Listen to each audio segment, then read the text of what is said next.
Welcome back to Dear Esther. Last time we did the caves, and today we're doing the final chapter, the beacon.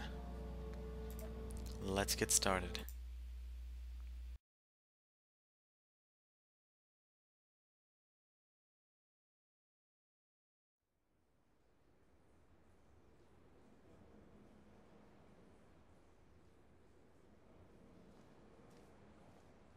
Also, that's where we came from. Not as bright as I remember it.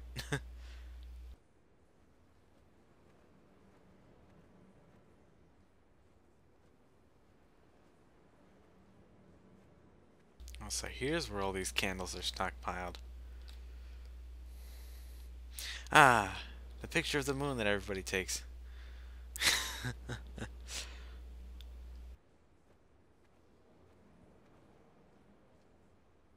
Yeah, I remember being here on my first playthrough and I took a picture here. And whenever you Google Dear Esther or something, that's a very common picture to see. With someone who was in the cave and they snapped a photo of the moon. So I'm not very original.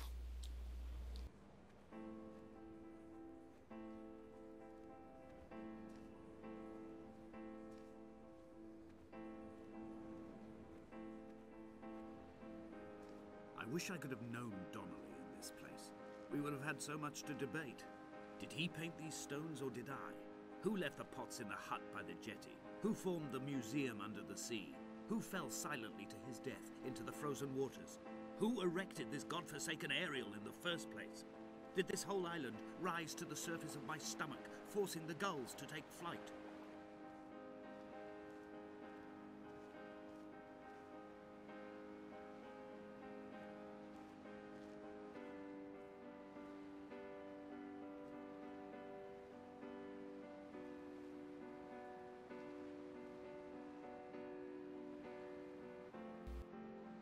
Now ain't this just a pretty sight?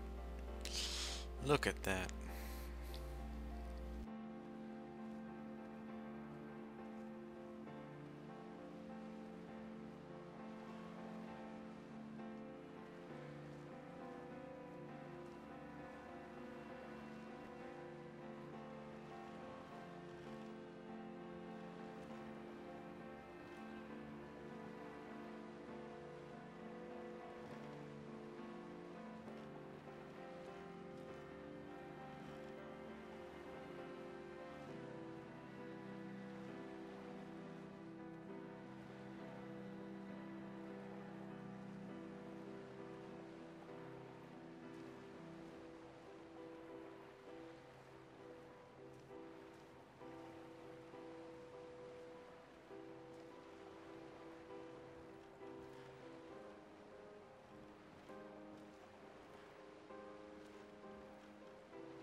Of fire and soil, I chose fire.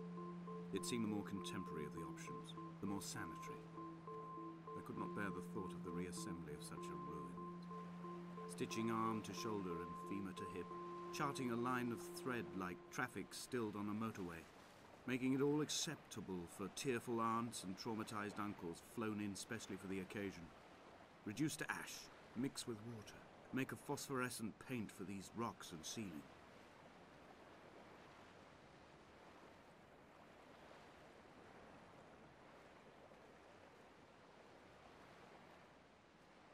I think that's just like a pole or something up there, not a ghost. I keep looking back to see if it moves or not. Oh, which way do we go?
There were chemical stains on the tarmac, the leak of air conditioning, brake fluid and petrol. He kept sniffing at his fingers as he sat by the roadside, waiting as if he couldn't quite understand or recognize their smell. He said he'd been traveling back from a sales conference in Exeter. He'd stopped for farewell drinks earlier, but had kept a careful eye on his intake. You could hear the sirens above the idling traffic.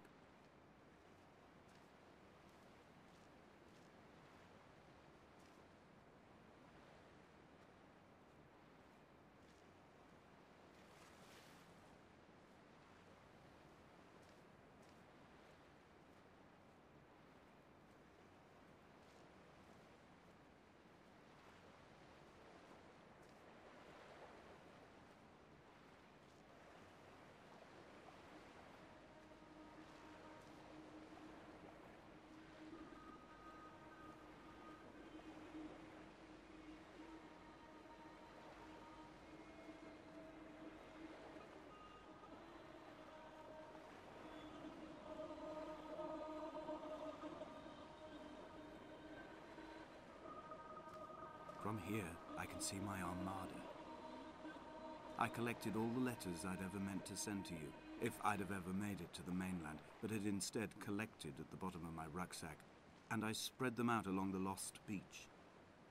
Then I took each and every one, and I folded them into boats.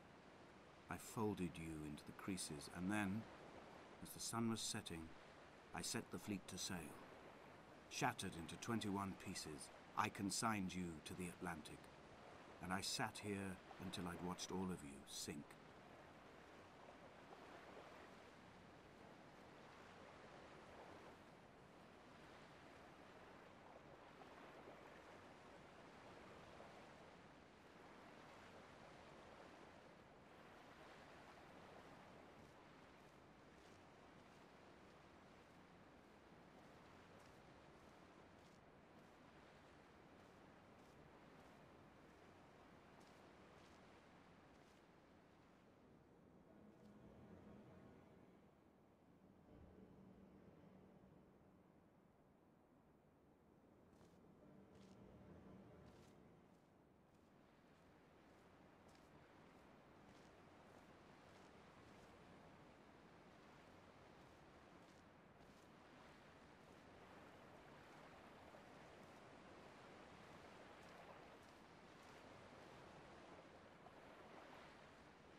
I will drag my leg behind me. I will drag it like a crumpled hatchback, tires blown and sparking across the dimming lights of my vision. I'm running out of painkillers and am following the flicker of the moon home. When Paul keeled over dead on the road to Damascus, they restarted his heart with the jump leads from a crumpled hatchback. It took 21 attempts to convince it to wake up.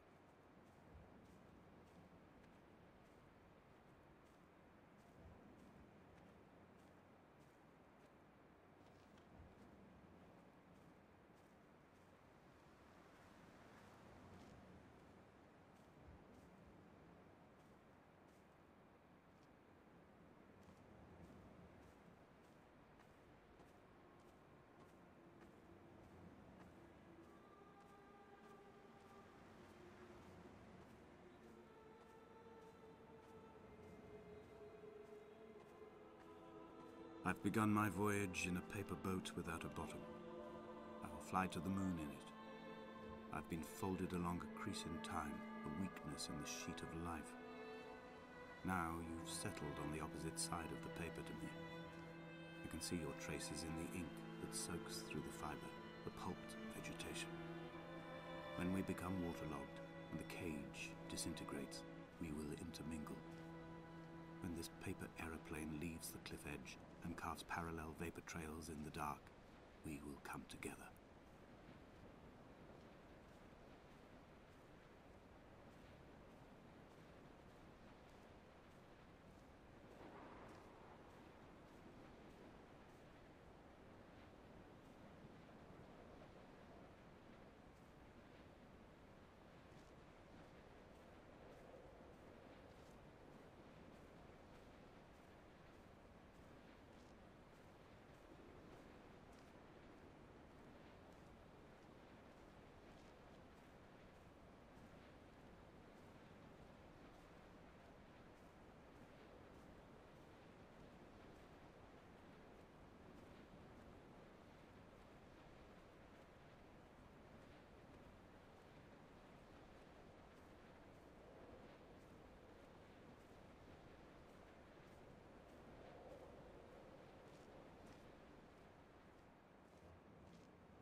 I wonder how they got up there and wrote that.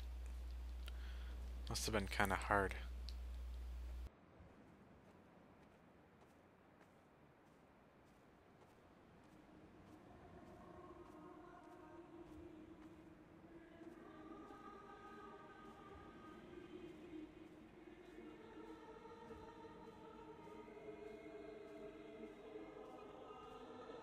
If only Donnelly had experienced this, he would have realized he was his own shoreline, as am I.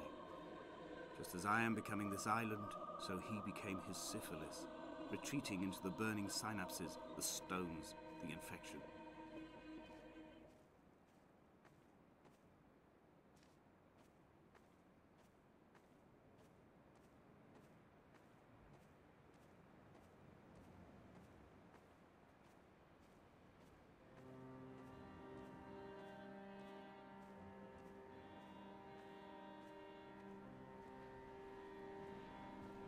The stones in my stomach will weigh me down and ensure my descent is true and straight. I will break through the fog of these godforsaken pills and achieve clarity. All my functions are clogged, all my veins are choked. If my leg doesn't rot off before I reach the summit, it will be a miracle. There are 21 connections in the circuit diagram of the anti-lock brakes. There are 21 species of gull inhabiting these islands. It is 21 miles between the Sandford Junction and the turn-off for home. All these things cannot, will not be a coincidence.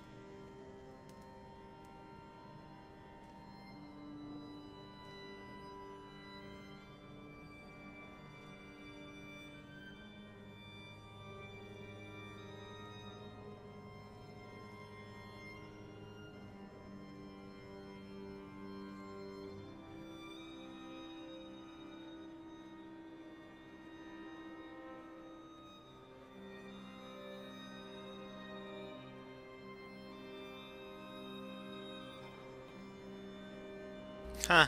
Authorized personnel. I'm authorized.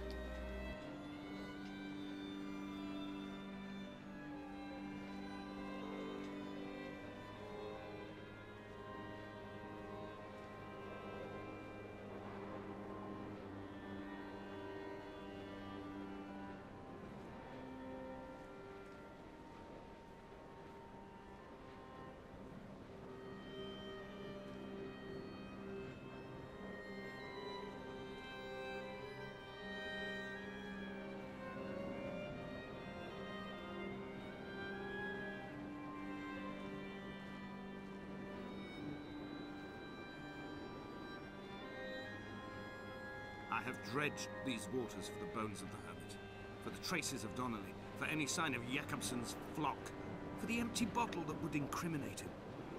I have scoured this stretch of motorway 21 times, attempting to recreate his trajectory, the point when his heart stopped dead and all he saw was the moon over the Sanford Junction. He was not drunk, Esther. He was not drunk at all, and it was not his fault.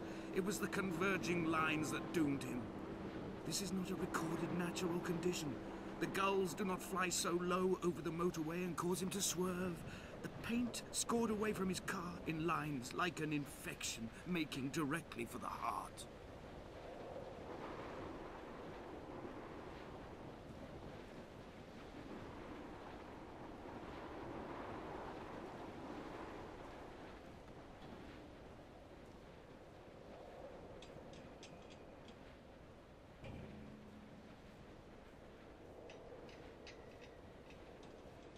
Well, we've almost made it.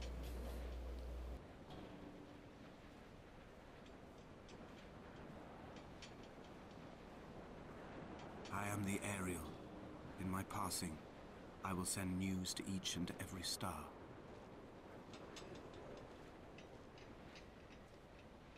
Dear Esther, I have burned the cliffs of Damascus. I have drunk deep of it. My heart is my leg, and a black line etched on the paper all along this boat without a bottom. You are all the world like a nest to me. Eggs unbroken form like fossils, come together, send small black flowers to the air. From this infection, hope. From this island, flight. From this grief, love.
Well, guys, that was Dear Esther.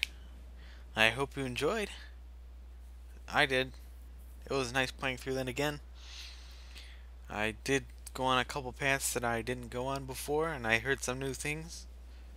So, it was pretty nice.